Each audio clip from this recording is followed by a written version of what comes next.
Meron nga tayong dalawang bagyo na binabantayan sa labas ng ating Philippine Area of Responsibility. Yung unang bagyo nga na may international name na si Typhoon Matmo o ito yung dating si Bagyong Paulo. At huli nga yung namataan sa layong 1,190 kilometers kanluran na extreme northern Luzon.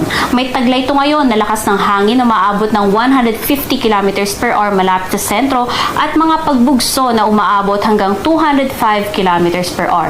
Patuloy nga itong kumikilos pa kanluran, hilagang kanluran, sa bilis naman yan na 20 kilometers per hour. At anytime from now, ngayong araw, ay maaari na nga yung maglandfall dito sa may katimugang parte ng China.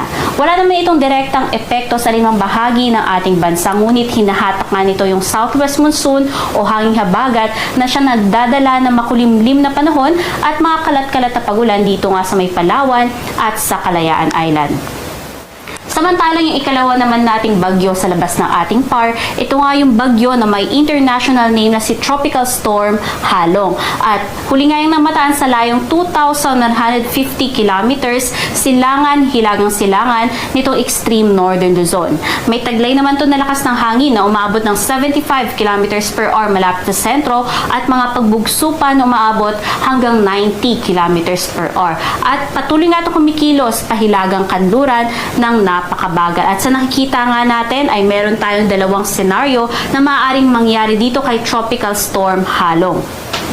Unang-una, kung mas maapektuhan ito ng ridge ng high pressure area na nandito sa may parteng silangan niya, ay maaari nga na mas maaga itong kukurba pataas at hindi na papasok sa loob ng ating Philippine Area of Responsibility.